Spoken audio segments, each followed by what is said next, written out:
வணக்கம். Welcome to கதை திரட்டு. இந்த வீடியோவில் நம்ம என்ன கதை கேட்க போறோம்னா, அவளும் பெண்தானே கதையின் 3வது பகுதி. நம்ம சேனலை இது வரைக்கும் சப்ஸ்கிரைப் பண்ணாதவங்க சப்ஸ்கிரைப் பண்ணுங்க. பக்கத்தில் இருக்கிற பெல் ஐகானை கிளிக் பண்ணி ஆல்ங்கிற ஆப்ஷனை ப்ரெஸ் பண்ணுங்க. ஸோ தட் நான் போடுற கதைகளை உடனுக்குடனே நீங்க கேட்கலாம். வாங்க கதைக்குள்ள போகலாம். அமுதாவை அழைத்து கொண்டு காளமேகம் முன்னே நடந்தார். வீடு முழுக்க சுற்றி காட்டினார். அவரது அறை, அமுதாவுக்கு ஒதுக்கப்பட்டு உள்ள அறை, அவர் மகன் தங்கும் அறை, எல்லாவற்றையும் காட்டினார். வேலைக்காரன், சமையல்காரி, தோட்டக்காரர்கள் ஆகியவர்களையும் அமுதாவுக்கு அறிமுகப்படுத்தி வைத்தார். இறுதியாக அவரது அறையில் வந்து அமர்ந்தார். மேஜை நிறைய ஃபைல்கள் அடுக்கி வைக்கப்பட்டிருந்தன. ஒரு வாரத்துக்குள் இந்த ஃபைல்களை பார்த்து முடிக்க வேண்டும் என்றார். காளமேகத்துக்கு பல கம்பெனிகளில் இருந்தும் முக்கியமான ஃபைல்கள் வந்திருந்தன. அமுதா ஒரு ஃபைலை எடுத்து புரட்டி பார்த்தாள். இத்தனை கம்பெனிகள் வைத்திருக்கிறீர்களே, ஒரு கம்பெனியின் நிர்வாகத்தை உங்கள் மகனிடம் கொடுத்து பார்க்க கூடாதா என்று கேட்டாள். மாடு இழுப்பதாலேயே உழுதுவிட முடியுமா? ஏர் பிடிக்க தெரிய வேண்டாமா என்று காளமேகம் சிரித்தார். தண்ணீருக்குள் இறங்காமல் நீச்சல் கற்க முடியுமா என்று அமுதா திருப்பி கேட்டாள். காளமேகம் மட்டும் சாமானியப்பட்டவரா? முதலில் குளம் குட்டைகளில் நீச்சல் பழகி பிறகுதான் கடலுக்குள் இறங்க வேண்டும் என்றார். என் கூடவே இருந்திருப்பேயானான். இப்பொழுது அவன் கையிலே நிர்வாகம் முழுவதையும் கொடுத்திருப்பேன். ஆனால் பணம் பறிப்பதற்கு தவிர மற்ற நேரங்களில் அவன் என்னை பார்ப்பதே இல்லை. இப்பொழுது அவன் ஒரு கம்பெனிக்கு நிர்வாகியாக வேண்டுமானால் குமாஸ்தா வேலையில் இருந்துதான் மேலே வர வேண்டும். அமுதா இந்த கருத்தை ஏற்றுக்கொள்ளக்கூடியவள்தான். ஆனால் அவருக்கு அவ்வளவு சீக்கிரமாக விட்டு கொடுக்க அவள் விரும்பவில்லை. ஒரு தோட்டக்காரனிடம் வேலை வாங்க நமக்கும் தோட்ட வேலை தெரிய வேண்டுமா என்ன என்றாள். ஒரு பாட்டு கச்சேரிக்கு போகிறோம். கொஞ்சமாவது சங்கீத ஞானம் இருந்தால்தான் கச்சேரியை ரசிக்க முடியும். நான் சொல்வது இலந்த பழம் பாட்டை அல்ல, எம்எஸ் பாட்டை. காளமேகம் சிரித்து விட்டார். அமுதாவும் அவருடன் சேர்ந்து சிரித்தாள். உங்களை பேச்சில் வெல்ல முடியாது சார் என்று தனது தோல்வியை ஒப்புக்கொண்டாள். வேலை தொடங்கியது. ஃபைலில் இருந்து கடிதங்களை அமுதா படித்து சொல்ல சொல்ல காளமேகம் பதில் கூறினார். அமுதா குறித்து கொண்டாள். மாலையில் வேலை முடிந்து அமுதா வீட்டுக்கு திரும்பினாள். முத்துவும் வந்துவிட்டான். அம்மாவை பார்த்து வெகு நாள் ஆகிவிட்டதே என்ற ஆசை அமுதாவுக்கு ஏற்பட்டது. வீட்டு வேலைகளை பரபரவென்று முடித்தாள். வேலைகள் முடிந்ததும் அம்மாவை பார்த்துவிட்டு வரலாமா என்று முத்துவிடம் கேட்டாள். வேலைகள் முடிந்து விட்டனவா? அவள் எதிர்பார்த்த கேள்விதான். ஆகவே வேகமாக தலையை அசைத்தாள். அப்படியானால் போய் வருவோம் என்று முத்துவும் புறப்பட்டான். தாயார் அம்மாவிடம் சொல்லிவிட்டு இருவரும் கிளம்பினார்கள். மகளை கண்டதும் அலமேலுவுக்கு மிகுந்த மகிழ்ச்சி ஏற்பட்டது. நானே உன்னை வர சொல்ல வேண்டும் என்றிருந்தேன் என்றார். என்னம்மா விஷயம் என்று அமுதா கேட்டாள். உன்னை பார்க்கத்தான். அத்தோடு உன்னிடம் ஒரு விஷயம் கேட்கலாம் என்று நினைத்தேன். சொல்லுங்கம்மா. தம்பி நடராசன் திருமணத்தை முடித்து விட்டால் என்ன என்று நினைக்கிறேன். நல்லா இருக்கம்மா. கிடக்கிறவள் கிடக்கட்டும், கிழவையை தூக்கி மணையில் வை என்றானாம். வயது வந்த ஒரு பெண் வீட்டில் இருக்கும் பொழுது ஆண் பிள்ளைக்கு என்னம்மா அவசரம்? உண்மைதான் அமுதா. ஆனால் அவளுக்கு திருமணம் செய்வது என்றால் உடனே நடக்கக்கூடியதா? எனக்கு அவன் ஒரே மகன். ஒரு பெண்ணை மணக்கோலத்தில் பார்த்து விட்டேன். கண்களை மூடும் முன் அவனையும் மணக்கோலத்தில் பார்த்துவிட ஆசையாக இருக்கிறது அமுதா. பெற்ற மனதின் ஆசையை அமுதா உணர்ந்தாள். ஆகவே அது பற்றி அம்மாவுடன் அவள் அதிகமாக விவாதிக்கவில்லை. தம்பிக்கு மட்டும் உடனே பெண் கிடைத்து விடுமா அம்மா? கையிலே வெண்ணெயை வைத்து கொண்டு நெய்க்கு ஏன் அலைய வேண்டும்? மல்லி இருக்கிறாள். யார்? அத்தானுடைய தங்கையா சொல்கிறீர்கள்? ஆமாம், நல்ல பெண். நாம் கேட்டால் மாப்பிள்ளை கொடுக்க மாட்டேன் என்றா சொல்லிவிடுவார். அவள் படித்து கொண்டிருக்கிறாள் அம்மா. பொம்பளை படித்து என்னடி செய்ய போகிறாள்? என்னையும் எதிரில் வைத்துக்கொண்டு அப்படி சொல்லாதீர்கள் அம்மா. தப்பு தாண்டியம்மா. அதோடு பெண் கொடுத்த வீட்டிலேயே பெண் எடுப்பது நல்லது இல்லை என்று சொல்வார்களே அம்மா. உங்களுக்குள் சண்டையா வரப்போகிறது? மாப்பிள்ளையிடம் கேளடி, சரி என்று சொல்லி விடுவார். அமுதாவுக்கு கேட்க விருப்பம் இல்லை. ஆகவே அமைதியாக இருந்தாள். நீ கேட்கிறாயா அல்லது நானே மாப்பிள்ளையிடம் கேட்கட்டுமா? அலமேலு எழ முயற்சித்தார். வேண்டாமா, நானே கேட்கிறேன் என்று அவரை படுக்க வைத்துவிட்டு அமுதா வெளியே வந்தாள். அம்மாவின் ஆசையை தயக்கத்தோடு முத்துவிடம் தெரிவித்தாள். அவள் எதிர்பார்த்ததற்கு மாறாக முத்து முழு மனதோடு சம்மதித்தான். காலாகாலத்தில் ஒரு நல்ல பையனாக கிடைக்காமல்தான் அவளை கல்லூரிக்கு அனுப்பினோம் என்று சொன்னான். அதனால்தான் போகிற போக்கிலேயே அவர்களே ஒரு பையனை பிடித்து கொள்கிறார்கள் என்று அமுதா சிரித்தாள். அதை கேட்டு முத்து முறைத்தான். நம் மல்லியை சொல்லவில்லை, நாட்டு நடப்பை சொன்னேன் என்று கூறிக்கொண்டே அமுதா நழுவினாள். முத்து சொன்னால் போதுமா? தாயார் அம்மா சம்மதிக்க வேண்டுமே. மகளை டாக்டர் வேலைக்கு படிக்க வைக்க போவதாக சொல்லிக் கொண்டு இருக்கிறாரே. ஆகவே அத்தையிடம் கேட்டுக்கொள்ள சொல்கிறார் அம்மா என்று தாயிடம் பட்டும் படாமல் அமுதா சொல்லி வைத்தாள். இருவரும் வீட்டுக்கு திரும்ப 9 மணியாகிவிட்டது. வந்ததும் முத்து தனது அறைக்குள் சென்று விட்டான். எல்லோரும் சாப்பிட்டார்களா இல்லையா என்று விசாரிக்க மல்லியின் அறைக்குள் அமுதா போனாள். படுத்துக்கொண்டு படித்து கொண்டிருந்த மல்லி அப்படியே தூங்கிக் கொண்டிருந்தாள். புத்தகம் மார்பில் சரிந்து கிடந்தது. புத்தகத்துக்குள் இருந்த ஒரு போட்டோ படம் கீழே விழுந்து கிடந்தது. சாப்பிடாமலேயே தூங்கிவிட்டாள் போலிருக்கிறதே என்று சொல்லிக்கொண்டே உள்ளே வந்த அமுதா அந்த படத்தை பார்த்து விட்டாள். அது ஓர் இளைஞனின் படம் என்றதும் பார்த்ததுமே அவள் நெஞ்சு துணுக்குற்றது. பரபரப்போடு அந்த படத்தை கையில் எடுத்து பார்த்தாள். அது சேகரின் படம். அதிலே அல்லி இதழ் போல சிவந்த உதட்டு சாயம் அதரங்களின் வடிவிலே ஒட்டியிருந்தது. அறைக்குள் வந்த அமுதா கதவை சாத்திக் கொண்டாள். முத்துவிடம் போனாள். உங்களிடம் ஒரு கேள்வி கேட்க வேண்டும் என்றாள். கேளேன் என்றான் அவன். ஒரு பெண் ஒரு ஆணை காதலிப்பது குற்றமா என்று அமுதா கேட்டாள். இது என்ன திடீர் கேள்வி? முத்து அவளை ஆச்சரியத்தோடு பார்த்தான். ஆனாலும் பதில் சொன்னான். நான் உன்னை காதலித்துத்தானே திருமணம் செய்து கொண்டேன். அந்த காதலை தவறு என்று சொல்ல முடியுமா? தவறு என்றால் நானும் குற்றவாளியாகி விடுவேனே. காதலிப்பது தவறு இல்லையே, அவள் அழுத்தமாக கேட்டாள். அவனும் அழுத்தமாக சொன்னான். தவறு அல்ல, காதல் தெய்வீகமானது. அப்படியானால் சரி, நம்ம மல்லி ஒருவனை காதலிக்கிறாள். இதை கேட்டதும் முத்துவுக்கு இதயத்திலே தேள் கொட்டியது போல இருந்தது. உண்மையாகவா சொல்கிறாய் அமுதா என்று துள்ளி குதித்தான். ஏன் பதறுகிறீர்கள் என்றாள் அமுதா அமைதியாக. காதல் தெய்வீகமானது என்று இப்பொழுதுதானே சொன்னீர்கள். கோவிலிலே இருக்கும் வரைதானே தெய்வம். வீதியிலே வந்து விழுந்து விட்டால் வெறும் கல்தானே. காதலிப்பதற்கும் ஒரு வயது தகுதி வேண்டாமா? மல்லிக்கு வயதாகவில்லையா? காலா காலத்தில் திருமணம் நடத்த முடியாமல் தான் அவளை கல்லூரிக்கு அனுப்பி வைத்ததாக நீங்கள் தானே சொன்னீர்கள். இருந்தாலும் அவளுக்கு அவ்வளவு வயதாகிவிட்டதா? முத்து கையை பிசைந்தான், பல்லை கடித்தான். காதல் என்பது விசித்திரமான ஒன்றாக இருக்கிறது. தான் காதலித்தால் இனிக்கிறது, மற்றவர்கள் காதலித்தால் கசக்கிறது என்று அமுதா மெல்ல சொல்லி சிரித்து கொண்டாள். சரி, காதலிப்பது தவறு என்றே வைத்துக் கொள்ளுங்கள். அதை திருத்த வேண்டியதுதானே நம் கடமை. வீட்டுக்கு வெளியே தெரிந்தால் நமக்குத்தானே அவமானம். முத்துவுக்கு ஒரே குழப்பமாக இருந்தது. மல்லியா இப்படி செய்து விட்டாள்? அவளிடமே நேரே கேட்டுவிட வேண்டும் போல் இருந்தது. இப்பொழுது அவள் எங்கே என்று கேட்டான். அறையிலே தூங்கிக் கொண்டிருக்கிறாள். படித்து கொண்டு இருக்கிறாளோ என்று நான் பார்க்க போனேன்.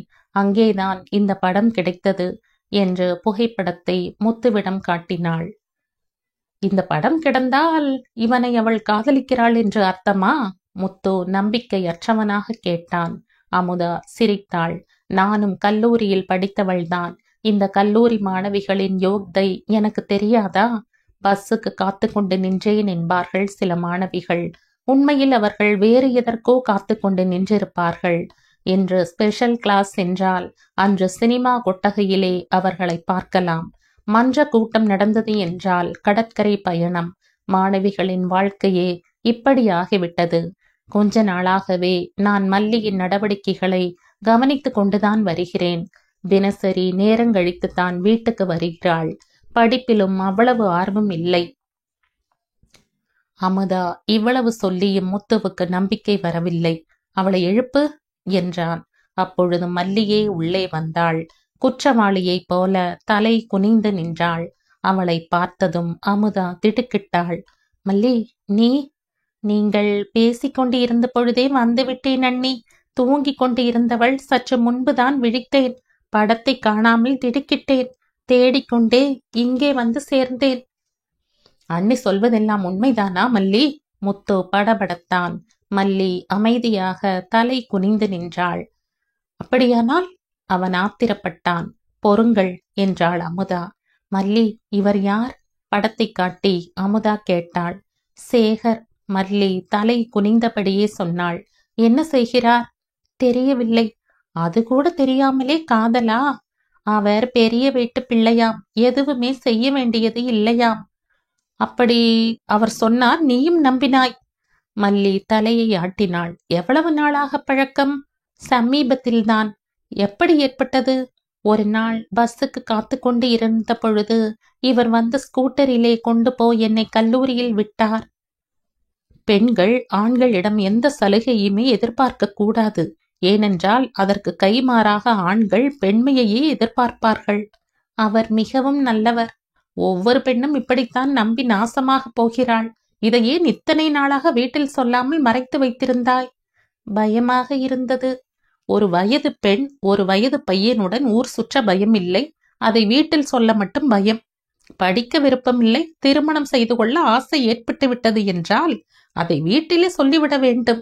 வீட்டிலே செலவு மிச்சம். உண்மையிலேயே படிக்கும் ஆர்வம் உள்ள ஒரு பெண்ணுக்கு கல்லூரியில் இடமும் கிடையாது. நாளை முதல் நீ கல்லூரிக்கு போக வேண்டாம் என்று முத்து குறுக்கிட்டு கூறினான். அவன் குரல் கடுமையாக இருந்தது. ஏன்? அமுதா கேட்டாள். அவள் படித்து கிழித்தது போதும். அவள் பெண்மைக்கே களங்கத்தை தேடிக்கொண்டு வந்துவிடப் போகிறாள். இந்த கடுமையான பழியை தாங்க முடியாமல் மல்லி அழுது விட்டாள். இப்பொழுது ஏன் அழுகிறாய்? நீ இன்னும் எவ்வளவோ அழ வேண்டியிருக்கும் என்று முத்து சீறினான். ஏன் இப்படியெல்லாம் பேசுகிறீர்கள்? காதலிப்பது தப்பா? காதலை பற்றி எவ்வளவு புகழ்ந்து சொல்லியிருக்கிறார்கள். நீங்கள் கூட காதல் திருமணம்தானே செய்து கொண்டீர்கள்? மல்லி மனம் உடைந்து பேசினாள். காதலிப்பது தப்பு அல்ல மல்லி என்று அமுதா அவளுக்கு ஆறுதல் கூறினாள். பிறகு ஏன் என்னை இப்படி பேசுகிறீர்கள்?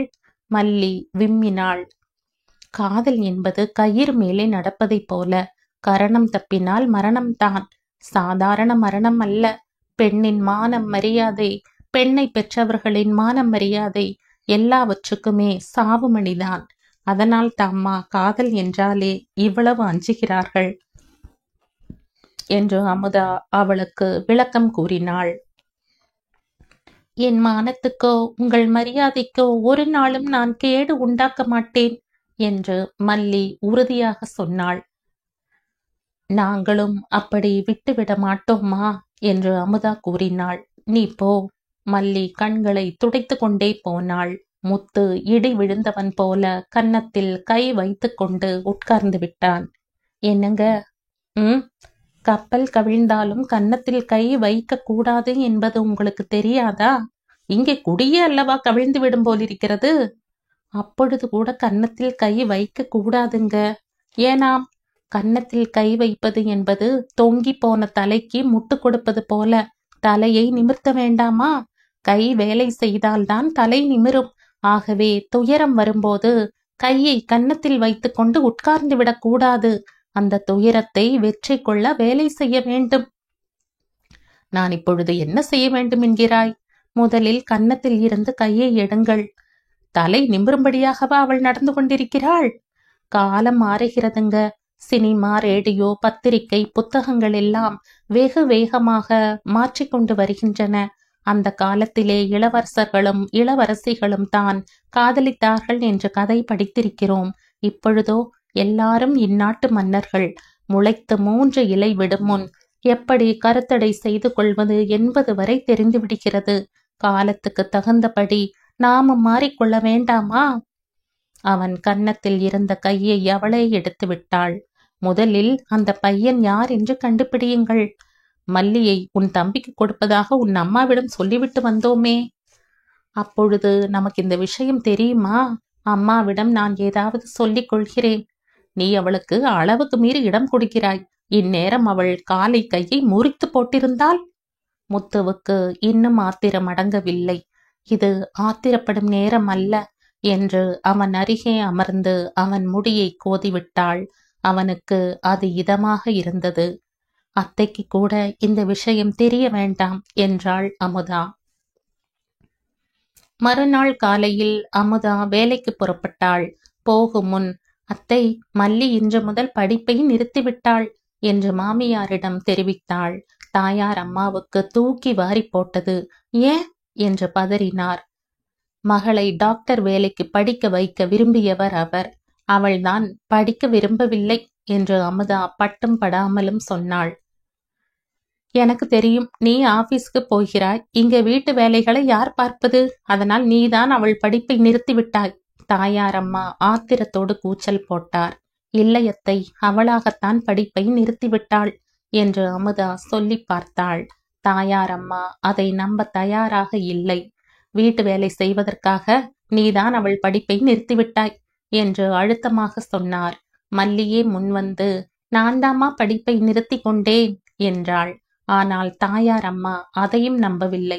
ஏண்டி, ஏன் படிப்பை நிறுத்தினாய் என்று இறைந்தார். மல்லி எப்படி சொல்வாள்? மரமாக நின்றாள்.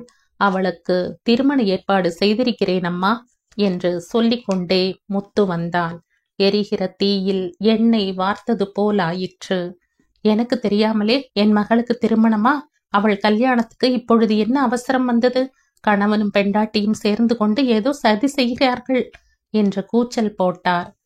மல்லிக்கும் வயது ஆகிவிட்டதே அத்தை என்று அமுதா மெல்ல சொன்னாள். அவளுக்கு என்ன வயது ஆகிறது என்று எனக்கு தெரியும். நான் அவளை பெற்றவள். நீ ஒன்றும் சொல்ல வேண்டியது இல்லை. நீ யாரு இந்த குடும்ப விஷயத்திலே தலையிட? கோபம் கண்ணை மறைக்க தாயார் அம்மா ஏதேதோ பேசினார். அவள் இந்த வீட்டின் மருமகள் என்று முத்து நினைவுபடுத்தினான். மருமகள், பெரிய மருமகள், குடும்ப விளக்காக வருவாள் என்று நினைத்தேன். கொள்ளிக்கட்டையாக வல்லவா வைத்திருக்கிறாய்? தீயாக சுட்ட அந்த சொற்களை கேட்டு அமுதாவின் கண்கள் கலங்கின. அவளை அறியாமலேயே சூடான முத்துத் துளிகள் பெருகி தரையிலே விழுந்து சிதறின. மாலையில் முத்து வீட்டுக்கு திரும்பும் வரை அமுதாவுக்கு இருப்பு கொள்ளவில்லை. யாரிடமும் எதுவும் சொல்ல முடியாமல் அலை மோதினாள். முத்து வந்ததும் முதல் வேலையாக இந்த விஷயத்தை தான் சொன்னாள். மல்லி காதலிக்கிறாளே சேகர், அவர் யார் தெரியுமா? அவர்தான் நம் கம்பெனி அதிபர் காளமேகத்தின் ஒரே மகன் என்று தெரிவித்தாள். அதை கேட்டு முத்துவும் அதிர்ந்து போனான். அது கோபுரம், நாம் குப்பைமேடு. குப்பைமேடு கோபுரத்தை தொட முடியுமா என்று விரும்பினான். தனது குடும்பத்தை குப்பைமேடு என்று அவன் தாழ்த்தி பேசியது அமுதாவுக்கு பிடிக்கவில்லை. ஒரு காற்றடித்தால் குப்பை மேட்டிலே கிடக்கும் எச்சிலை கூட கோபுர கலசத்திலே போய் அமர்ந்து கொள்ளும் என்றாள் வீம்பாக. நீ என்ன சொல்கிறாய் என்று முத்து எரிச்சலோடு கேட்டான். இப்பொழுதெல்லாம் தமிழ்நாட்டிலே லட்சாதிபதியாவது மிக சுலபம். மாதந்தோறும் 5-6 பேர்கள் லட்சாதிபதியாவது உங்களுக்கு தெரியாதா என்றாள் அமுதா. மல்லியையும் மாதம் லாட்டரி சீட்டு வாங்க சொல்கிறாயா? நல்ல யோசனை. கொக்கு தலையிலே வெண்ணெய் வைத்து பிடிப்பது போல என்று முத்து கோபமாக கூறினான். அவன் கோபத்தை மாற்றுவதற்காக, அப்படி என்றால் என்னங்க அர்த்தம் என்று அமுதா கேட்டாள். ஒருவன் கொக்கு வேட்டைக்கு போனானாம். கையில் ஒரு வெண்ணெய் உருண்டையும் எடுத்து சென்றானாம். கொக்கு ஏமாந்து நிற்கும் பொழுது அந்த வெண்ணெய் உருண்டையை கொக்கு தலையில் வைக்க வேண்டும். வெயிலில் வெண்ணெய் உருகி வடிந்து கொக்கின் கண்களை மறைக்கும். அப்பொழுது கொக்கை லபக்கென்று பிடித்து கொள்ள வேண்டும் என்பது அந்த புத்திசாலியின் திட்டம் என்று முத்து சூடாக சொன்னான். நான் அவ்வளவு புத்திசாலி இல்லைங்க என்று அமுதா புன்னகைத்தாள். அமுதா, உனக்கு எப்பொழுது விளையாடுவது என்றே தெரியவில்லை என்று அவன் கடிந்து கொண்டான். நெருக்கடி நேரும் பொழுது அதை ஒரு விளையாட்டாக எடுத்துக்கொண்டால்தான் விறுவிறுப்பாக சமாளிக்க முடியும் என்றாள் அவள். சேகர் யார் என்பதை அறிந்த பொழுது நானும் அதிர்ந்துதான் போனேன். ஆனால் காதல் என்பது ஏழை பணக்காரன் என்பதையா பார்க்கிறது? தெரிந்தோ தெரியாமலோ மல்லி காதலித்து விட்டாள். அந்த காதல் தோல்வி என்றால் அவள் மனமே உடைந்து விடாதா? இவள் ஏன் தகுதிக்கு மீறியவனை காதலிக்கிறாள்? அவன் இப்பொழுது இவளை மணந்து கொள்ள சம்மதிப்பானா? சம்மதிக்க வைப்பது அவள் பொறுப்பு அல்லவா? எட்டா பழத்துக்கு கொட்டாவி விடுகிறோம். அடிமேல் அடி வைத்தால் அம்மையும் நகரும். புலி பசித்தாலும் புல்லை தின்னாது. குதிரை காய்ந்தால் வைக்கோலை தின்னும். சேகர் குதிரை அல்ல, புலி, வரி புலி. காதலி இடத்திலே புலி கூட பூனையாகிவிடும். அது பாலை குடிக்கும் வரைதான். அப்பொழுதே அதன் வாலை பிடித்து கொள்ள வேண்டும். கடைசியிலே நாயர் பிடித்த புலிவால் போலத்தான் ஆகும். அதன் முடிவை காலந்தான் சொல்ல வேண்டும். இந்த நச்சு பரீட்சை வேண்டாம் என்றுதான் நினைக்கிறேன். இது ஒரு கன்னி பெண்ணின் வாழ்க்கை பிரச்சனை. காசு பெரிதா காதல் பெரிதா என்பதற்கு ஒரு முடிவு காண விரும்புகிறேன் நான். கணவனும் மனைவியும் கருத்து வேறுபட்டு விவாதித்தார்கள். இருவரும் படித்தவர்கள். ஆகவே இருவரும் மரியாதை குறையாமலே மனந்திறந்து விவாதிக்க முடிந்தது. இறுதியில் அமுதாதான் வெற்றி பெற்றாள். காளமேகத்தின் சம்மதத்தை பெறும் முன் முதலில் சேகரின் சம்மதத்தை பெற முடிவு செய்தார்கள். அதற்கு மல்லியையே அனுப்ப தீர்மானித்தார்கள். இந்த முடிவை மல்லியிடமும் தெரிவித்தார்கள். மறுநாள் மாலையில் கல்லூரிக்கு அருகே மல்லி நின்று கொண்டிருந்தாள். சற்று நேரத்தில், ஏ மல்லி, எங்கே நேற்று ஆளை காணோம் என்று கூவிக்கொண்டே சேகர் ஸ்கூட்டரில் வந்து நின்றான். முல்லைப்பூ உதிர்ந்தது போல மல்லி அவனை பார்த்து சிரித்தாள். அவனது கேள்விக்கு பதில் சொல்லாமலே ஸ்கூட்டரின் பின்பக்கம் ஏறி அவன் மீது தொத்திக் கொண்டாள். ஸ்கூட்டர் கடற்கரைக்கு வந்து சேர்ந்தது.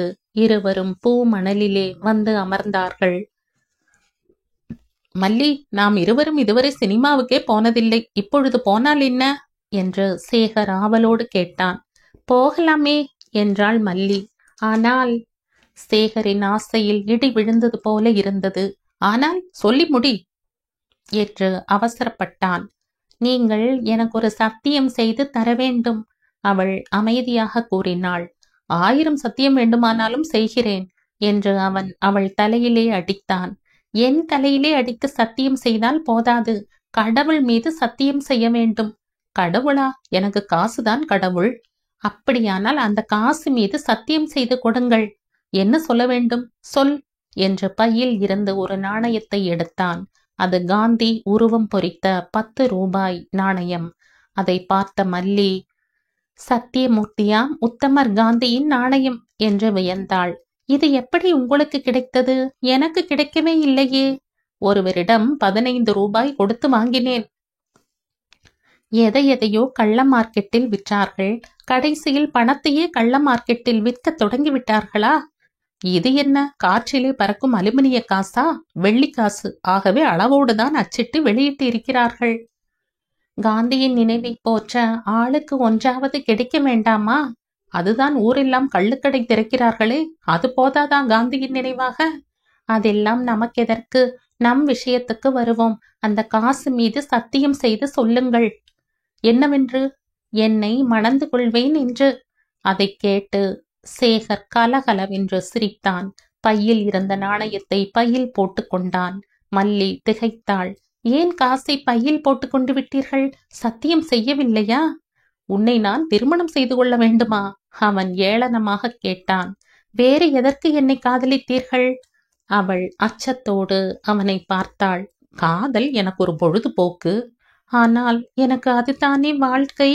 எனக்கு பணம்தான் வாழ்க்கை. ஆனால் நான் உங்களை அடையாமல் விடப்போவது இல்லை.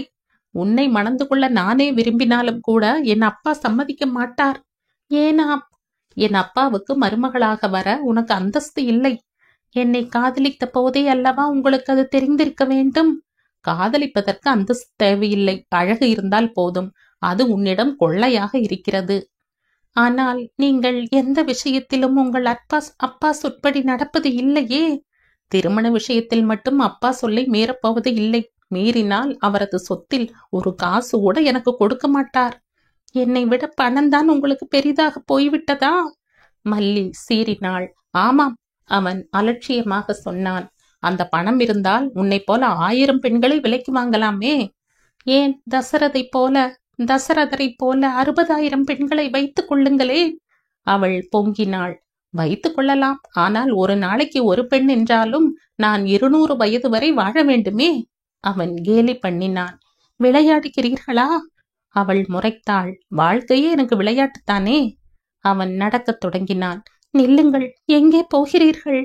அவள் வழி மறுத்தாள். நீ அல்லை என்று நினைத்தேன், ஆனால் முள்ளாக இருக்கிறாயே. அவன் நடந்தே விட்டான். அவள் விக்கித்தி போய் நின்றாள்.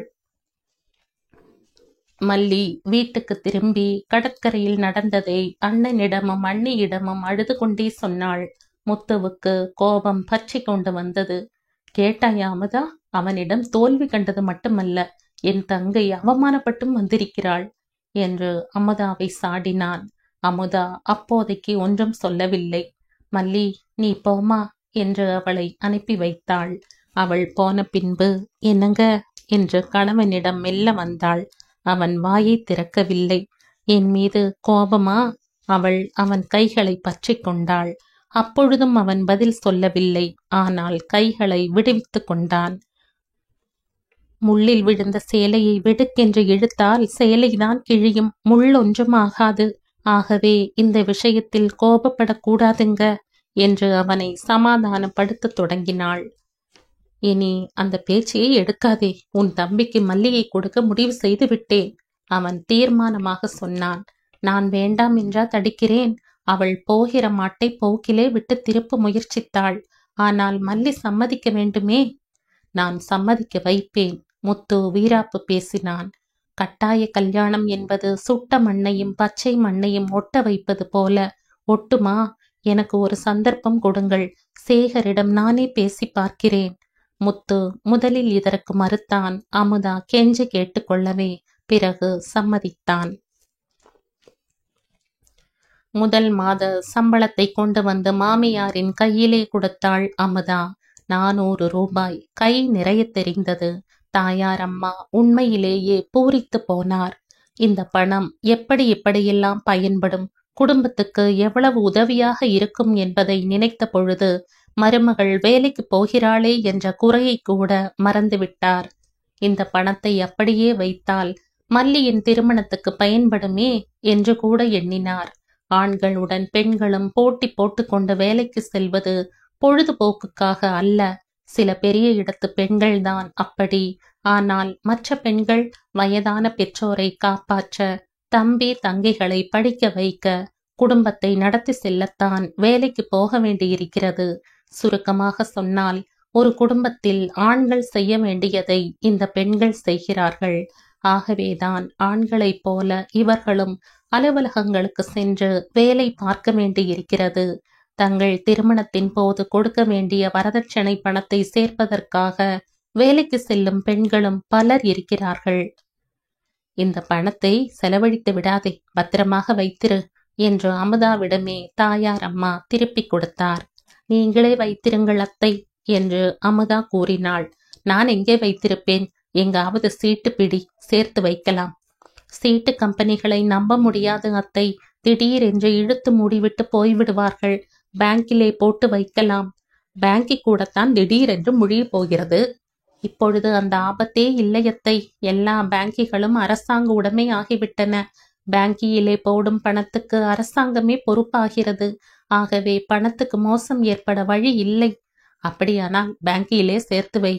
மல்லியின் கல்யாணத்துக்கு ஆகும். சரி அத்தை. அமுதா பணத்தை வாங்கி கொண்டாள். தனது அறைக்கு வந்தாள். அங்கே இருந்த முத்து மாமியாரும் மருமகளும் பேசியதை கேட்டு கொண்டுதான் இருந்தான். அமுதா வந்ததுமே, மல்லியோ படிப்பை நிறுத்திவிட்டாள். இனி அம்மா சும்மா இருக்க மாட்டார்கள். எப்பொழுதும் அவள் திருமணத்தை பற்றித்தான் பேசுவார்கள். நீ இன்னும் சேகரை சந்திக்கவே இல்லை போலிருக்கிறதே என்று கேட்டான். அடிக்கடி பணம் வாங்க வரத்தான் செய்கிறார். ஆனால் பேச்சை எடுக்கத்தான் நல்ல வாய்ப்பாக அமையவில்லை என்று அமுதா தெரிவித்தாள். நம் முதலாளி மிகவும் நல்லவர் என்பாயே, அவரிடம் போய் நேரடியாக விஷயத்தை சொல்லிவிட்டால் என்ன என்று முத்து கேட்டான். நல்லவர்கள் கூட கெட்டு போவது திருமணத்தின் போதுதானே. ஏழை பணக்காரன் ஏது, சாதி ஏது, குலம் ஏது என்று பேசுகிறவர்கள் கூட திருமணம் என்று வந்தால் தங்கள் சாதி போர்வைக்குள்ளேயே தானே பதுங்கிக் கொள்கிறார்கள் என்று அமுதா கூறினாள். அதுதான் எனக்கும் புரியவில்லை என்று முத்து ஆச்சரியப்பட்டான். திருமணம் என்பது ஒருவரின் வாரிசை, பரம்பரையை உருவாக்கக்கூடிய ஒன்று. பரம்பரையில் கலப்படம் ஏற்பட்டு விடக்கூடாதே என்ற கவலைதான் என்று அமுதா விளக்கினாள். ஆனால் ஒட்டு மாம்பழத்துக்கு சுவை அதிகமாகுமே தவிர குறையாதே என்றான் முத்து. எதற்கும் நம் முதலாளியிடம் கேட்டு பார்ப்பது. நாம் கேட்டு அவர் முடியாது என்று சொல்லிவிட்டால் இந்த திருமணமே நடக்காது, நின்றுவிடும். ஆனால் திருமணத்தை முடித்து கொண்டு அவர் முன்னே போய் நின்றால் அவரது வாழ்த்து கிடைக்காதே தவிர திருமணம் நடந்தது என்னவோ நடந்தது தானே என்றாள் அமுதா. அதுவும் சரிதான் என்று முத்து ஒப்புக்கொண்டான். சேகரை எப்படி வளைத்து பிடிக்கலாம் என்ற சிந்தனையில் இருவரும் ஆழ்ந்தார்கள். சற்று கழித்து, மரத்தில் இருந்து கிளையை முறித்து விட்டால் என்ன என்று முத்து கேட்டான். தந்தையும் மகனையும் பிரிக்க சொல்கிறீர்களா? மகனின் பிரிவை அவர் தாங்கிக் கொள்ளவே மாட்டாள் என்றாள் அமுதா. அப்பொழுது பிரிவு தற்காலிகமாகத்தான் இருக்கும். விரைவிலேயே தந்தையும் மகனும் ஒன்று சேர்ந்து விடுவார்கள். ஆனால் மரத்தில் இருந்த கிளையை எப்படி முறிப்பது? பணம் ஒன்றுக்காகத்தான் சேகர் இன்னும் தந்தையை சுற்றி கொண்டிருக்கிறான். அந்த பணத்தை நிறுத்திவிட்டால் அவனே வீட்டை விட்டு வெளியேறி விடுவான் அல்லவா? அப்பொழுது நாம் உதவுவது போல அவனுக்கு வலை விரிக்கலாமே. செய்து பார்க்கலாம். நீதான் செய்ய வேண்டும். அமுதா வேலைக்கு வந்து விட்டாள். அவள் அவ்வப்பொழுது சேகருக்கு பணம் கொடுத்து கொண்டுதான் இருக்கிறாள். காளமேகமும் கொடுக்காதே என்று கூறினாலும் ஏன் கொடுத்தாய் என்று கடிந்து கொள்வது இல்லை. பிள்ளை மனம் கல் என்றாலும் பெற்ற மனம் பித்து அல்லவா? இன்றும் சேகர் பணத்துக்கு வந்தான். அவன் புது காதலிக்கு ஒரு வைர மாலை வாங்கி கொடுப்பதாக சொல்லியிருந்தான். அதற்கு 10,000 தேவை. ஒரு 10,000 எடு, எனக்கு நேரமாகிறது. வரும்பொழுதே பரபரத்து கொண்டு வந்தான். என்னிடம் பணம் இல்லை என்றாள் அமுதா. பணம் உன் இடுப்பிலே இல்லை என்பது எனக்கு தெரியும். இரும்பு பெட்டியிலே இருக்கிறது, எடு என்றான் சேகர். கொடுக்க முடியாது. பணம் கொடுத்து கொடுத்து உங்களை நான் கெடுத்து விட்டேன் என்று அப்பா என்னை கண்டிக்கிறார். இவ்வளவு பணத்தையும் அவர் யாருக்காக சேர்த்து வைத்திருக்கிறார்? எனக்காகத்தானே. இதை அப்பாவிடம் எடுத்து சொல். நான் சொல்ல வேண்டியது இல்லை. உங்களுக்கு பணம் கொடுக்க கூடாது என்பது அப்பாவின் கண்டிப்பான கட்டளை. நான் பணம் கொடுக்க முடியாது. அமுதா உறுதியாக கூறினாள். நீ பணம் கொடுக்க போகிறாயா இல்லையா? அவன் பல்லை கடித்தான். கொடுக்க முடியாது. அவள் உறுதியாக நின்றாள். அவளிடம் இருந்த சாவி கொத்தை பறிக்க அவன் முயற்சி செய்தான். அவளோ சட்டென்று சாவி கொத்தை ரவிக்கைக்குள் போட்டுக்கொண்டாள். ஏமாற்றம் அடைந்த சேகர் அந்த ஆத்திரத்தில் பளார் என்று அவள் கன்னத்தில் அறைந்து விட்டான். அவள் சிரித்து கொண்டே கன்னத்தை தடவிக்கொண்டாள். அடித்தது அவன்தான் என்றாலும் அடிபட்ட புலி போல ஆனது அவன்தான். அப்பா என்று கர்ஜித்து கொண்டே காளமேகத்திடம் வந்தான். அவர் உட்கார்ந்து கொண்டே மெல்ல தலை நிமிர்ந்து அவனை பார்த்தார். அப்பா, எனக்கு உடனே 10,000 ரூபாய் வேண்டும். அவன் விரைப்பாக கேட்டான். பெட்டி சாவி என்னிடம் இல்லை, அவர் அமைதியாக சொன்னார். அவள் பணம் கொடுக்க முடியாது என்கிறாள். அவன் குரலில் ஆத்திரம் பொங்கியது. அமுதாவா அப்படி சொன்னாள்? அவர் ஆச்சரியப்பட்டார். ஆமாம், அவன் அழுத்தமாக சொன்னான். அதற்கு மேல் நான் ஒன்றும் சொல்வதற்கு இல்லை மகனே. எனக்கு இப்பொழுது அவசரமாக பணம் தேவை. பணம் இல்லை. லட்சம் லட்சமாக பணம் சேர்த்து பூதம் போல் காத்து கொண்டு இருக்கிறீர்களே, எதற்காக? எல்லாம் எனக்குத்தானே. பூமாலையை கொண்டு போய் குரங்கு கையிலே கொடுக்க மாட்டார்கள். ஓஹோ, கோவில் குளத்துக்கு தர்மம் செய்து விடுவதாக உத்தேசமோ? அது அந்த காலம். நீ திருந்தாவிட்டால் என் சொத்து முழுவதையும் பள்ளிக்கூடங்களுக்கும் கல்லூரிகளுக்கும் கொடுத்து விடுவேன். ஏற்கனவே அப்படி ஒரு திட்டம் வைத்திருக்கிறீர்கள் போலிருக்கிறதே. உண்மைதான். அப்பா, சேகர் கொதித்தான். நீங்கள் என்னை ஏமாற்ற பார்க்கிறீர்கள். உங்கள் சொத்து எனக்கு இல்லை என்றால் நீங்கள் எனக்கு தந்தையும் இல்லை. சும்மா மிரட்டாதே. வெறும் மிரட்டல் அல்ல, உறுதியாகவே சொல்லுகிறேன். இன்று முதல் நீங்கள் எனக்கு தந்தையும் அல்ல, நான் உங்களுக்கு மகனும் அல்ல. வருகிறேன். காளமேகம் பதில் சொல்லவில்லை. சேகர் விருட்டென்று வெளியே சென்று விட்டான். இந்த கதையின் தொடர்ச்சியை அடுத்த பதிவில் கேட்கலாம்.